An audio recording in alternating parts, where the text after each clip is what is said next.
Hey you guys, welcome back, and sorry for the hiatus for the past 2 weeks. I know I posted a tried and true back in Tokyo, but basically the last 2 weeks sort of got away from me. Hong Kong was sort of nuts, and then going home for Thanksgiving was crazy, so I didn't get a chance to get those up. But stay tuned for a new tried and true this Friday.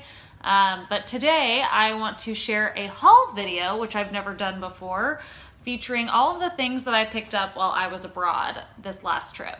I had a lot of requests from you guys about what beauty products I picked out, what gifts I brought back, any food or clothing that I purchased, and questions about specific items that I did purchase and featured on Snapchat. So today I'm going to do a haul, so let's get started, shall we?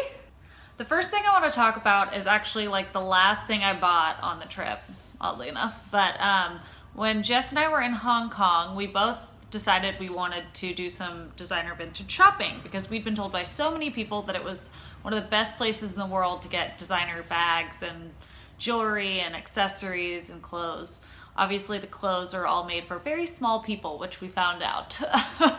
But with bags and jewelry, for example, anyone can wear those. So I actually stumbled upon these mother of pearl and gold Chanel earrings. I'll show you a close-up in a minute, and knew I had to have them, and I'll tell you why. Some of my favorite jewelry that I've had for years, like this Hippolyta ring that my sister gave me for my birthday, some earrings that I've had since my Deb days in high school and college, have mother of pearl on them. It works really well with my fair complexion. I wear a lot of creamy neutrals, as you guys know, and it just really complements all of those things. And I really, really love pieces like this that can be worn day or night. That's sort of what's great about mother of pearl, is it's not really specific to any type of occasion. But these are totally me. I saw them and knew I had to get them, and honestly, they weren't that expensive for the fact that they're Chanel. I've seen more expensive things that are similar online. For example, Shopbop has a bunch of what goes around comes around vintage pieces, and a lot of the earrings are $800, $900, $1,500. And these I want to say I got for $400, but I'm not entirely sure. We did get 15% off in the store because Jess and I both bought something Chanel. So that's exciting. But these, okay, I'll show you a little close up.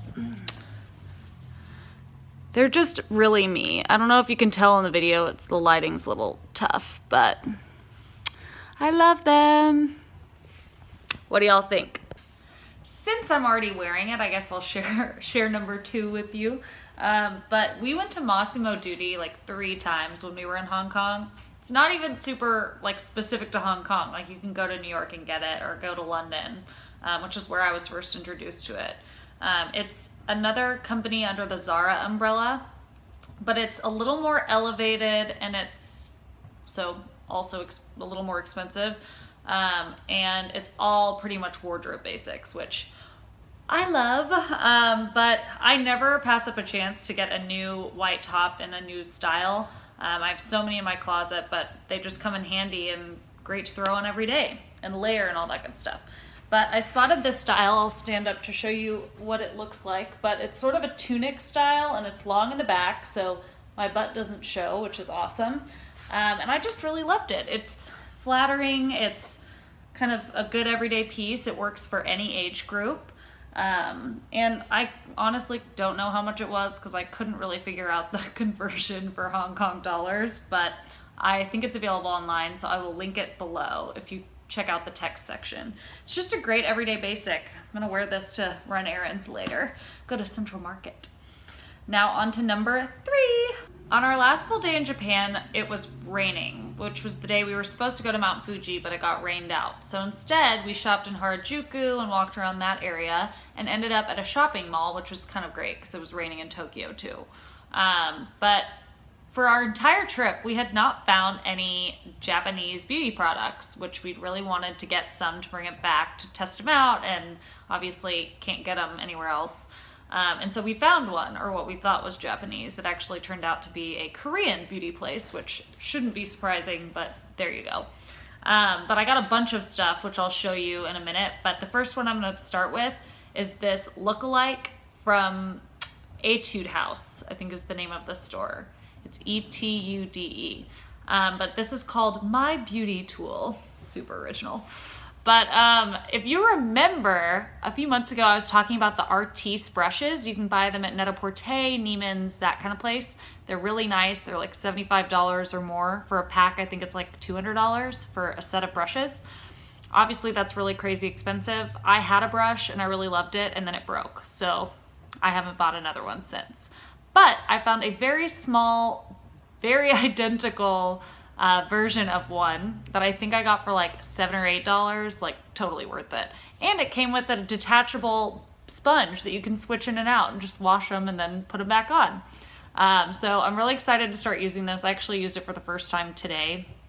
I hadn't had a chance to go through all the stuff that I'd unpacked, but it's very soft and it's great for applying my concealer evenly into the small spots. My former Artiste brush was too big for those areas, but it's great for like under eye right here. If I have any small places that need to be covered up, it's good for that. If I can find something similar, I will link it below, so check out the text section. Moving right along. Another item that looks like Chanel, but actually is not, is this coat that I found at a store called Bread and Butter in Hong Kong. It features metallic tweed. It features these big old chain buttons. If I get close, it's gonna do contrasty stuff because there's so much white in this room. The video will mess up, but it's really, really pretty. Show you a little bit. See, it's happening. But I just love it. It's so beautiful. It's a beautiful topper for fancier occasions. So many of my coats are so casual that I just hate wearing them at night because there's nothing jazzy about them. There's nothing fabulous. They're just sort of basic and dressed down whatever I pair them with. So I'm hoping this will be a dressier option I can reach for dinner, parties, that kind of thing. But the price tag was superb. If you've been following me for a while, you'll know that I'm a huge fan of ruffles, especially this season. It's huge. It's a huge trend. I have that Victoria Beckham black top with the big ruffle sleeves that I love, and it's great because it doesn't go all the way down my arm.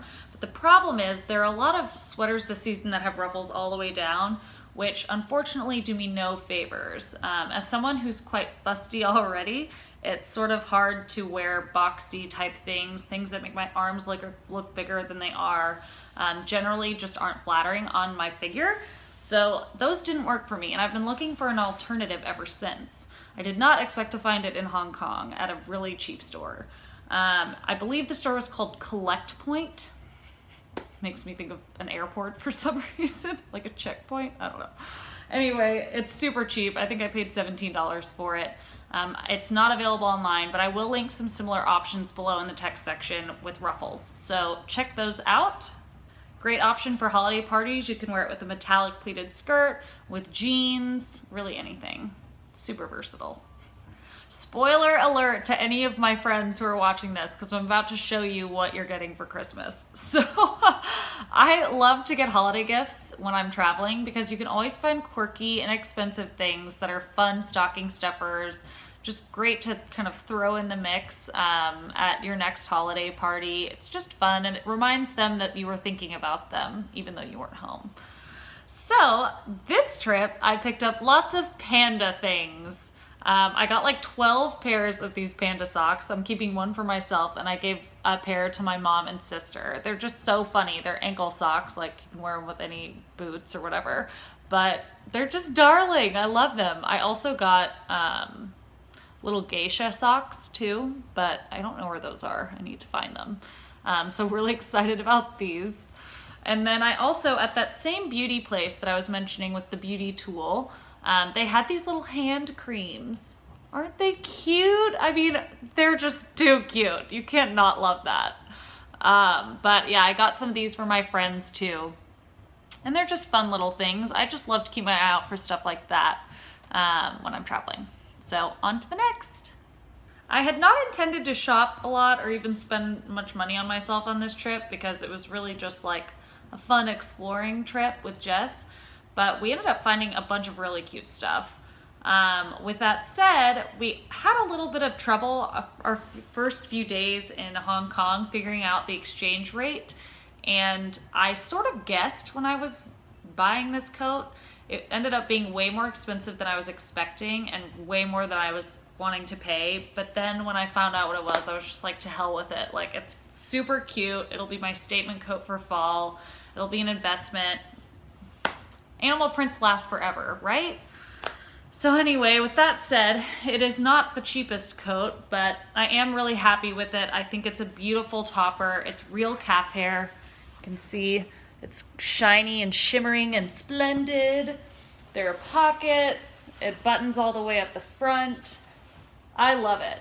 But like I said, do your research if you ever go and make sure that you're spending what you think you're spending. The next thing that was sort of unexpected that I was excited to buy but sort of unsure about was this pair of sneakers. You may have seen them on my Snapchat or on Jess's Snapchat.